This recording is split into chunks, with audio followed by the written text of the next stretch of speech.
Maná 11 é sobre esse fundo imobiliário que vamos conversar no vídeo de hoje. Esse é um fundo imobiliário hedge fund com atuação em diversos segmentos diferentes. Então, ele tem CRIs na sua carteira, tem ações, tem fundos imobiliários e também trabalha com desenvolvimento imobiliário em Santa Catarina e também no estado de São Paulo.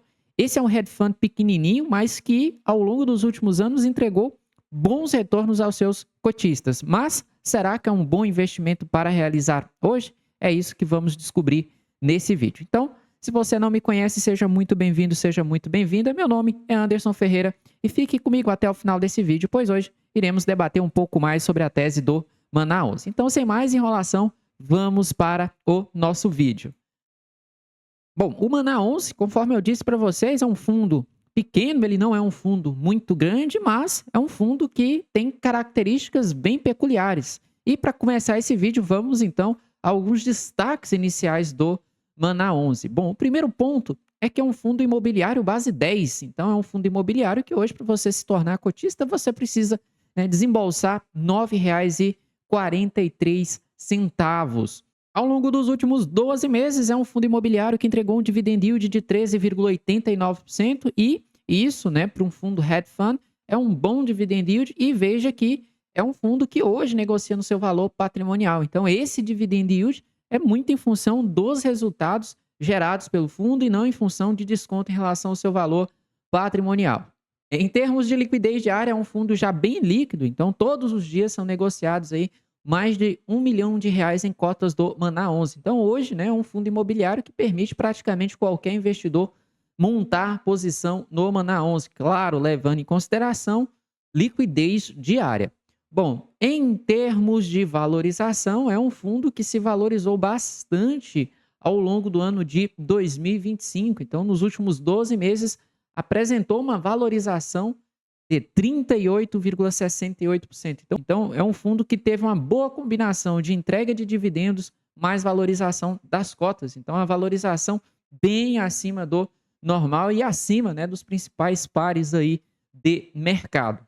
Outro ponto que chama bastante atenção e que você pode reparar é que é um fundo que em janelas de 3 meses, 1 ano e também janela de 2 anos, apresentou uma rentabilidade real positiva. Isso é muito importante para quem investe em fundos imobiliários. Então, queremos na carteira fundos imobiliários com características que realmente ele concedem ao investidor uma rentabilidade real acima da inflação. E nesse caso, o Maná 11 tem conseguido fazer isso com maestria. Veja que desde o seu lançamento em bolsa de valores, que ocorreu lá no ano de 2022, é um fundo imobiliário que conseguiu bater com certa folga os principais índices inflacionários e também o próprio IFIX. Então, em termos de rentabilidade acumulada, é um fundo imobiliário que não deixa a desejar.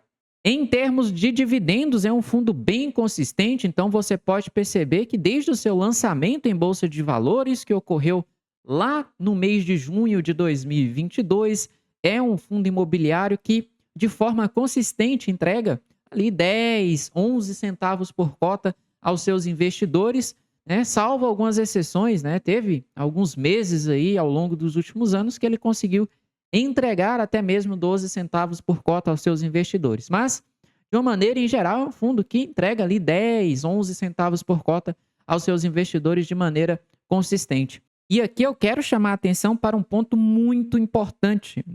Veja que, ao longo dos últimos anos, é um fundo imobiliário que você pode perceber, ele não aumentou os seus dividendos entregue.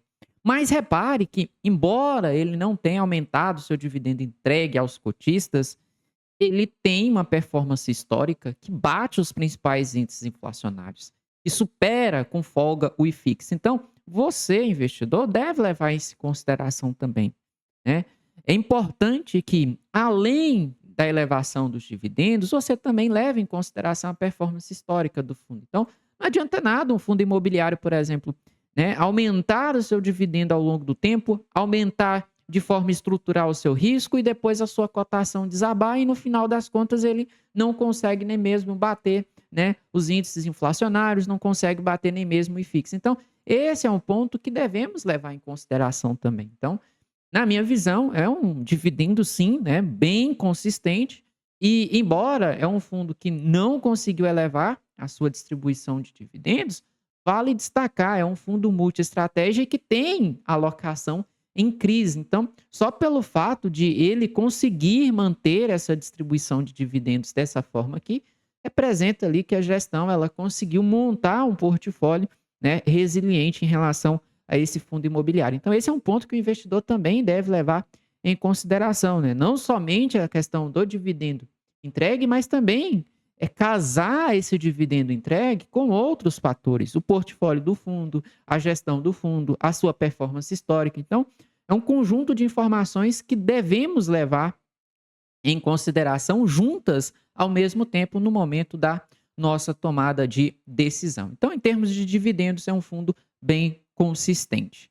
Pô, Anderson, mas o que que o Maná 11 faz? Esse é um fundo multi-estratégia ou, se você preferir, é um hedge fund, ou seja, é um fundo que ele tem mandato mais amplo. No caso do Maná 11, é um fundo imobiliário que investe em crise, então o CRI aqui representa uma boa parte do portfólio desse fundo, quase 70%. É um fundo que investe em ações, uma parte pequenininha do portfólio. É um fundo que investe em desenvolvimento imobiliário aqui. Isso pode se dar através de SPE, pode se dar através de investimentos em imóveis direto, ou ele pode, inclusive, investir em desenvolvimento imobiliário através de outros fundos imobiliários, conforme veremos a seguir. E é um fundo imobiliário que também investe em cotas de outros fundos imobiliários. Então, é basicamente essa a estratégia do Maná 11. É um fundo imobiliário que iniciou as suas atividades no ano de 2022, mais precisamente no dia 26 de maio do ano de 2022, e entregou seu primeiro dividendo já em junho de 2022. É um fundo que cobra uma taxa de administração de 1% ao ano, ok, e uma taxa de performance de 20% que excedeu o IPCA mais o yield do IMAB5.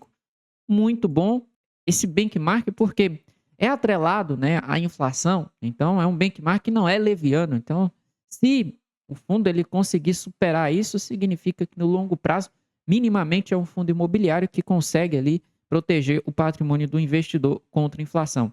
Bom, conforme eu disse para vocês, esse não é um fundo imobiliário tão grande, então ele tem um patrimônio líquido, né, de apenas 353 milhões de reais e, né, conforme você viu hoje, ele negocia basicamente no seu valor patrimonial, PVP é de 1. Em relação à sua base de cotistas, é um fundo que tem, né, pouco mais de 34 mil cotistas e é um fundo, né, que ao longo do ano de 2025 ganhou muitos cotistas. Então, a base de cotistas do fundo cresceu mais de 100% no ano de 2025. Então, é um fundo com, né, bastantes destaques, né, positivos. Agora, vamos entender a fundo o portfólio, né, desse fundo imobiliário. Bom, 65% do PL está alocado em crise. Então, 65% do patrimônio do fundo hoje está investido em certificados de recebíveis imobiliários. E vamos estudar essa carteira a partir de agora. Bom, o primeiro ponto da carteira de crise do Maná 11 é que é uma carteira, né, muito bem diversificada. Então, embora seja um fundo imobiliário pequeno, ele tem um bom nível de diversificação em relação aos seus CRIs. Veja que o CRI com maior representatividade hoje é o CRI Athena, né, com uma representatividade ali de 4,38% em relação ao patrimônio líquido desse fundo imobiliário. Há uma taxa, né, de PCA mais 7. Esse é o primeiro, né, ponto em relação a essa carteira. É uma carteira de CRIs que tem um nível de diversificação ok. E o que eu quero chamar a atenção para essa carteira de CRIs é que é uma carteira de CRIs, né, mais high yield. Então, você pode ver que majoritariamente é uma carteira composta por CRIs do tipo high yield. Então, salvo algumas exceções, então você tem aqui o CRI da MRV, que é uma exceção, você tem o CRI das Agros, que é uma outra exceção, o próprio CRI da Athena, que também é uma exceção, porque são bons devedores, né? Então, o CRI Athena tem várias unidades ali que são garantias nesse CRI, então a gente até conhece, né, porque esse edifício é um edifício que o FATN11 opera ele, né, com alguns escritórios, né, dentro desse prédio, enfim. Então, é um prédio que a gente conhece, né, então é tranquilo. O CRI das Agros, então, as Agros é uma gestora de fundos imobiliários também, e esse CRI é relacionado a um dos seus fundos imobiliários hedge fund, então é um CRI que também não deve, né, dar nenhum tipo de estresse. O mesmo acontece com o CRI da MRV. Então essas são as exceções, né, mas no mais você pode ver aí que boa parte dos CRIs são CRIs do segmento de incorporação, que é um segmento mais arriscado, então esse é o primeiro ponto que o investidor deve levar em consideração, e você pode ver que são CRIs high yield, então IPCA mais 12, né, IPCA mais 11,85, IPCA mais 11,10, CDI mais 5, né, CDI mais 6, então são CRIs majoritariamente high yields. Então esse é um ponto que o investidor ele deve levar em consideração na hora de investir no Maná 11. Veja que os CRIs do segmento de incorporação, que é o segmento mais arriscado, representa ali 35,8% da carteira, né, do fundo imobiliário. Então esse é um ponto que o investidor ele deve levar em consideração. Bom, e aqui um fator que eu gosto, né, que é justamente esse blend entre IPCA e CDI. Então veja que o fundo ele tem uma exposição muito equilibrada ali entre CDI e também IPCA. Isso serve, né, para deixar esse dividendo, né, mais estável ao longo do tempo. Então eu gosto, né, desse blend aí entre IPCA e CDI. Bom, então essa é a carteira de CRIs, né, do Maná 11. Então é a carteira de CRIs high yield. Você pode perceber lá no final do relatório gerencial que o gestor ele detalha aqui as garantias dos CRIs, né? Coloca ali que boa parte dos CRIs possui alienação fiduciária de SPE. SPE, para quem não sabe, normalmente são CNPJs, né, responsáveis pelos empreendimentos, né, de incorporação de uma maneira em geral. Então, são CRIs que, em sua grande maioria, têm um bom LTV, têm boas garantias, mas, né, é importante frisar, são CRIs majoritariamente high yield e o investidor ele deve levar isso em consideração. Bom, e aqui, seguindo a estratégia de alocação do fundo, é um fundo que tem 18% do seu patrimônio líquido em incorporação. E são incorporações majoritariamente de alto padrão. Então, o fundo hoje, ele possui na sua carteira projetos em Santa Catarina, projetos no estado de São Paulo e agora também, né, terá projetos no estado de Minas Gerais.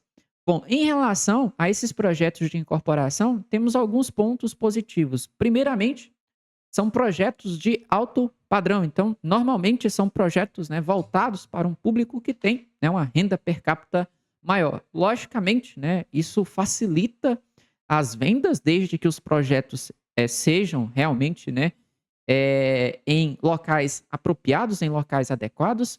E o fundo me parece ter feito isso. Por exemplo, né, ele investiu em projetos de alto padrão na cidade de Florianópolis. Então, Florianópolis é uma das capitais mais ricas do país, é uma das capitais mais seguras do país e também é uma cidade bastante competitiva. Então, são fatores, né, que atenuam o risco da operação. Então, você tem empreendimentos de alto padrão, o que reduz, por exemplo, né, a probabilidade de inadimplência e, além disso, né, os imóveis estão em uma praça, né, propícia a isso, né? Ou seja, capital segura, é uma capital que tem, né, um índice de riqueza ali per capita, né, superior à média, né, das demais cidades brasileiras. Então você tem também ali um índice de competitividade grande na cidade. Então tudo isso acaba reduzindo o risco da operação. E o que você deve analisar nesses projetos?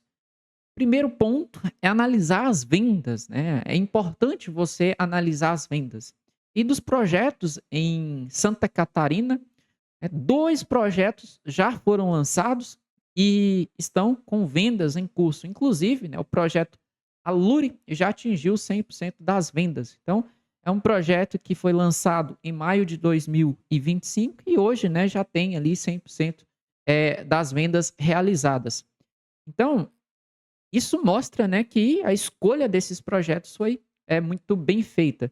E o projeto Physis Place é um projeto que também foi lançado em maio de 2025 e atingiu ali 45% das vendas. Então veja que um projeto, né, ele desempenhou muito melhor em relação ao outro projeto. Não que, né, o Physis Place seja um projeto ruim. Eu estou dizendo, né, que, né, o Allure, né, ele alcançou o sucesso de forma muito mais rápida, né, do que o Physis Place. Ainda em Santa Catarina, o fundo tem outros dois projetos, o Puerto Madeiro e o Natos, e esses, né, estão com status de aprovado e devem ser lançados, né, já ao longo dos próximos períodos. Inclusive, né, a data de lançamento já até, né, passou, né? O Natos estava com lançamento previsto para outubro de 25 e, né, o Puerto Madeiro, lançamento, né, previsto para julho de 2025. Outro ponto interessante que o investidor deve ficar de olho é essa questão do índice de cobertura, né? O que que isso significa? Significa que, por exemplo, né, esse índice de cobertura de 4,1 aqui no Puerto Madeiro significa que, né, o lucro esperado, né, com as operações equivale ali basicamente, né, a 4 vezes o valor investido. Então, quanto maior o índice de cobertura do projeto, maior a margem de segurança para o Maná 11. Então, veja que é, os empreendimentos, de maneira em geral, têm um bom índice de cobertura, né? Então, aqui 4, aqui 4, aqui 3, né? O índice de cobertura menor a gente encontra aqui no Physis Place, né, com um índice de cobertura de 2,9, né? O que não é um índice de cobertura ruim também. Então, são pontos que o investidor deve ficar, né, de olho em relação a esses projetos, né, de incorporação imobiliária. E um outro ponto que também reduz o risco dessas operações é que essas operações são estruturadas onde o Maná 11 ele tem preferência no equity, ou seja, né, à medida em que os projetos, né, vão sendo desenvolvidos, vendidos e também o valor dessas vendas, né, são recebidos, o Maná 11 ele tem prioridade no recebimento do lucro dessas operações. Então, o incorporador ele só recebe o seu lucro depois que o Maná 11, né, já recebeu a sua parte. Então, o Maná 11, né, tem preferência no recebimento dos lucros da operação, o que reduz, é claro, né, o risco do Maná 11. Então, por exemplo, né, o Maná 11 já garante logo o seu lucro antes do incorporador. Então, eventuais, né, algum problema ali pequeno que surja, né, acaba sendo mais propício, né, o incorporador assumir esse problema do que propriamente o Maná 11. Então, isso acaba reduzindo o risco da operação também. Vale destacar que, além desses projetos em Santa Catarina, o fundo ele também acabou investindo em um projeto na cidade de Jundiaí, né? O projeto chama-se Grand Pulse Jundiaí e as primeiras duas fases do projeto, né, foram concluídas, né, com sucesso, pelo menos em termos de venda. Então, veja que o residencial Zurich e o residencial Copenhague atingiram ali vendas, né, de 99 e 96% das unidades. Então, veja que é um projeto que também surpreendeu positivamente. Tanto é que eles já vão antecipar, então, o lançamento, né, do residencial Friburgo. Né? São residenciais que fazem parte do projeto Grande Pulse Jundiaí. Então, isso mostra ali que até agora, né, o fundo ele alocou em projetos de incorporação que, né, tem obtido sucesso aí, além das expectativas, né, o que é bom para o fundo como um todo. Além desses empreendimentos, o fundo também recentemente fez um novo aporte. Isso porque em dezembro o fundo ele aportou no Fundo Imobiliário Alicerce e dessa forma ele indiretamente, né, aportou em 8 projetos de desenvolvimento imobiliário. E esses projetos estão localizados em Minas Gerais, São Paulo e também no estado do Rio de Janeiro. Boa parte dos projetos, né, já foi lançado e o fundo informa que os projetos estão com percentual relevante de vendas, mas ainda sem muitos detalhes, né? O gestor informa que os detalhes sobre esse novo aporte, né, será explicado ao longo dos próximos relatórios gerenciais. Aqui, chama a atenção é que o índice de cobertura também é bem interessante, né? Um índice de cobertura de 3 vezes o montante investido. Isso significa que os lucros do projeto, né, equivalem ali a aproximadamente, né, 3 vezes aí o valor investido, que confere uma margem de segurança grande, né, nesse tipo de operação. Bom, e para a gente encerrar então, os comentários sobre o book de incorporação desse fundo imobiliário, você tem que considerar os pontos. O primeiro ponto é o ponto positivo. É um ativo, é uma classe de investimento descorrelacionada em relação às demais classes de ativos que o fundo possui na sua carteira. Então, o fundo tem majoritariamente, né, boa parte do seu patrimônio alocado em CRIs e, ao mesmo tempo, ele tem uma parte, né, quase 20% alocado em desenvolvimento imobiliário. E essa parte do desenvolvimento imobiliário pode ajudar bastante o fundo, principalmente em épocas de juros mais baixos, em épocas de juros mais controlados. Por quê? Em épocas de inflação mais controlada, em época de juros mais baixos, os rendimentos dos CRIs, logicamente, eles caem. E, por outro lado, o fundo tem ativos de desenvolvimento imobiliário na sua carteira. E esses ativos de desenvolvimento imobiliário podem, né, suprir esses rendimentos mais baixos de CRI, então fazendo com que a distribuição de dividendos, né, desse fundo imobiliário permaneça robusta. Claro, né, se os ativos, né, de incorporação imobiliária performarem bem, isso você tem que, né, ter ciência. Agora, você também tem que considerar que o desenvolvimento imobiliário é uma estratégia mais arriscada, né. Então, apesar dos projetos aqui, né, pelo menos em alguns projetos que o fundo aportou, ter ali sucesso de vendas, então 99% das vendas, 96% das vendas, o outro tem 100% de vendas já realizada, o outro 46% das vendas já realizada. Então, embora os projetos, né, a princípio, sejam projetos de sucesso, é uma tese mais arriscada. Então, você tem que entender a dinâmica, né, desse segmento. Então, como vai se dar o reconhecimento dessas vendas ao longo do tempo? Inclusive, né, eu mandei um e-mail para o RI do fundo imobiliário, justamente, né, perguntando como que se dará o reconhecimento dessas vendas ao longo do tempo, né?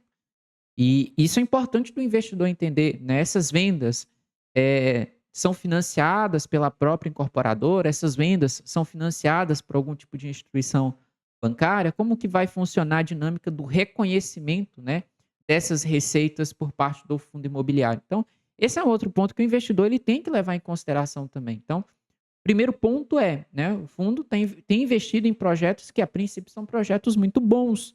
Segundo ponto como se dará a dinâmica de recebimento desse lucro ao longo dos próximos períodos. E são pontos que você deve levar em consideração. Então, por exemplo, uma desaceleração nas vendas pode impactar o reconhecimento de resultados do fundo.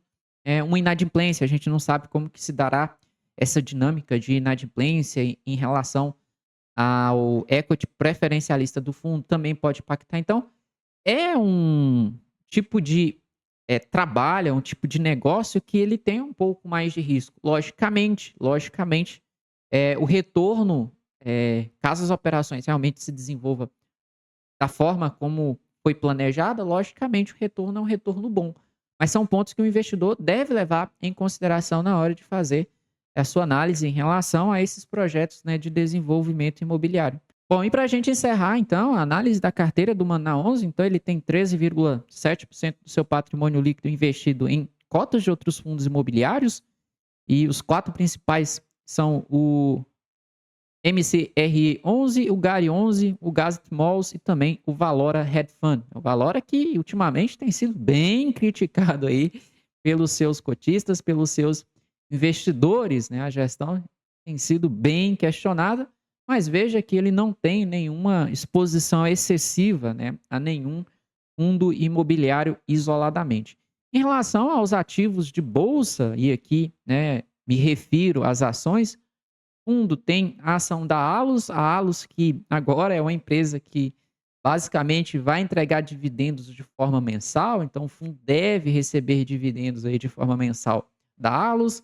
A MRV é uma empresa que sofreu muito nos últimos anos, mas que nos últimos trimestres tem apresentado uma recuperação bastante interessante. Então, é uma empresa que tem voltado, né, a gerar ali EBITDA positivo, uma empresa que tem conseguido ali conseguir margem nas suas operações, isso é importante. Então, Apesar da empresa ter sofrido bastante ao longo dos últimos anos, os últimos trimestres têm sido, de uma maneira em geral, trimestres de recuperação.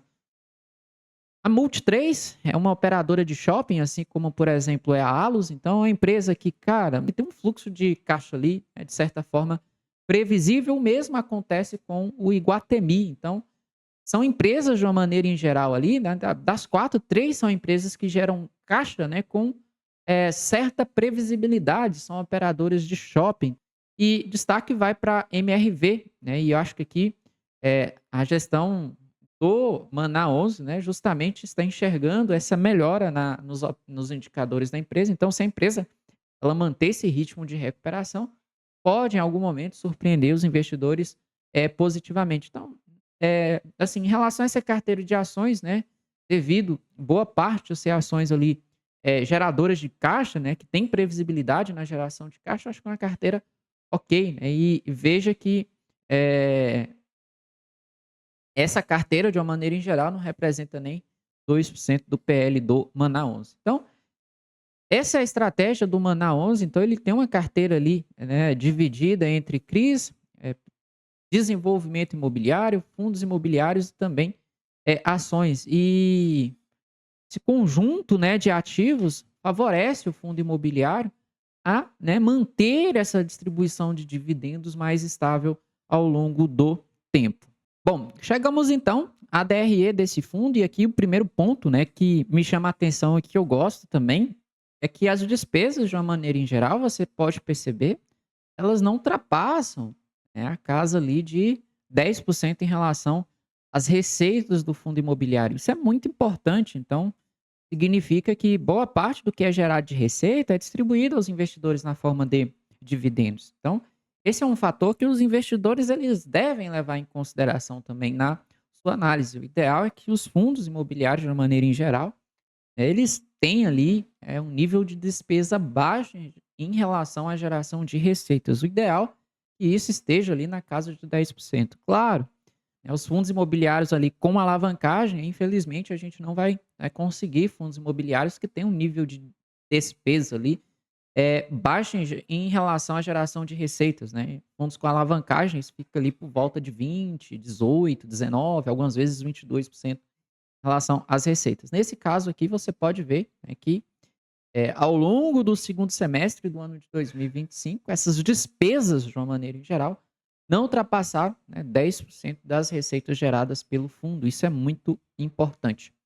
Veja que boa parte dos resultados do fundo hoje dependem, dos CRIs. Então você pode perceber aqui que, né, majoritariamente as receitas do fundo imobiliário, de uma maneira em geral, elas dependem ainda dos resultados dos CRIs. E veja que boa parte disso, né, é realmente através do recebimento dos juros mensais dos CRIs. Veja que é um fundo que não é de ficar, né, realizando ali de forma frenética e mensal, né, atividades de compra e venda dos CRIs, né. Veja que ele fez isso apenas aqui em novembro de 25, também em dezembro de 25.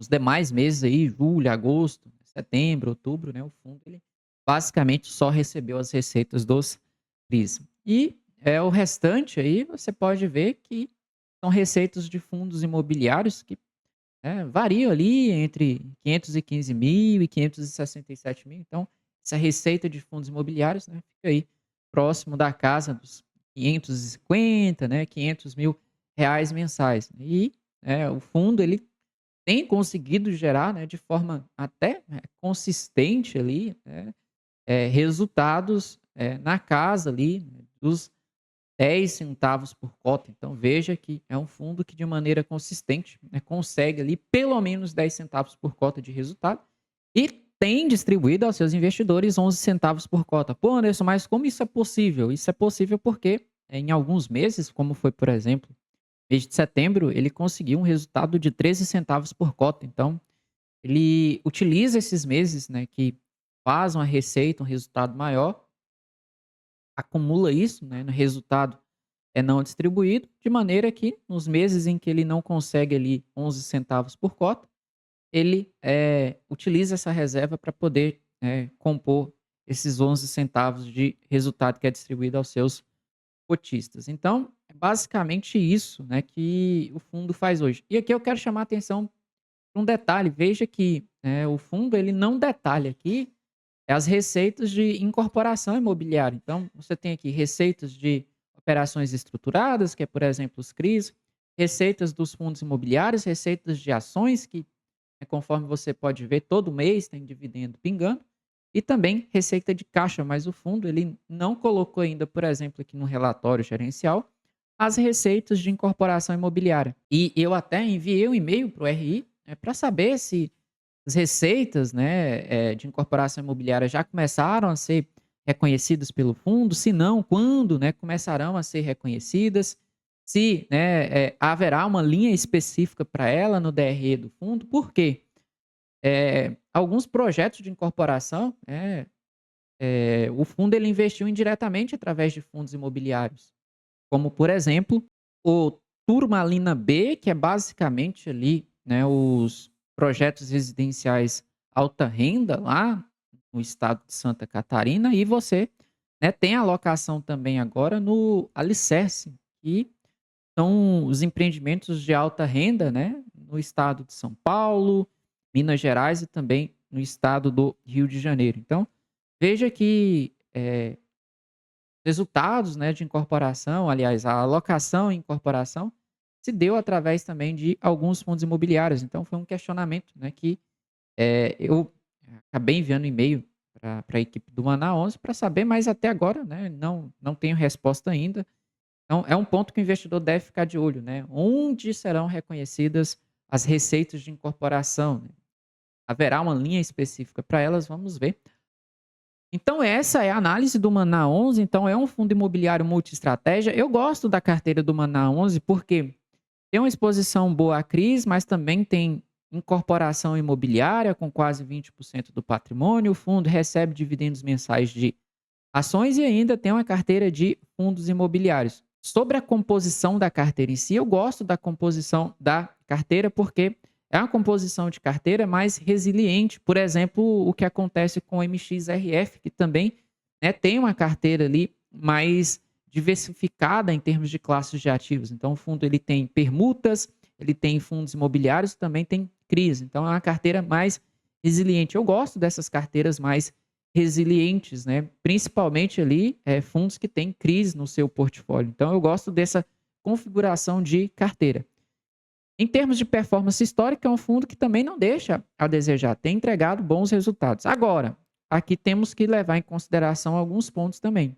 É um fundo imobiliário com a tese mais arriscada. Primeiro, os CRIs, você pode perceber que são majoritariamente CRIs high yield e estão em um segmento de risco mais alto também, que é o segmento de incorporação. Esse é o primeiro ponto que você deve levar em consideração. Segundo ponto, o fundo ele trabalha com incorporação imobiliária. Então, você tem que levar em consideração que o segmento de incorporação imobiliária, de desenvolvimento imobiliário, apresenta riscos. Logicamente, é uma tese que promete um retorno maior, mas também há riscos envolvidos. Em relação ao book de fundos imobiliários, né, o fundo tem uma carteira de fundos imobiliários ali bem diversificada, nenhum fundo imobiliário isoladamente representa muito do patrimônio líquido do fundo. Em relação à carteira de ações, é uma carteira de ações, né, tranquila também. 3 das 4 ações são de shoppings, de operadoras de shopping. Então, a previsibilidade de caixa dessas empresas é muito grande. Então, também não é um fator de preocupação. Então, você deve levar em consideração tudo isso no momento de você fazer o seu aporte. Então, não é considerar apenas essa consistência na distribuição de dividendos, que é bacana, não é considerar apenas a performance histórica, que é bacana, mas você também deve levar em consideração fatores de risco desse fundo imobiliário.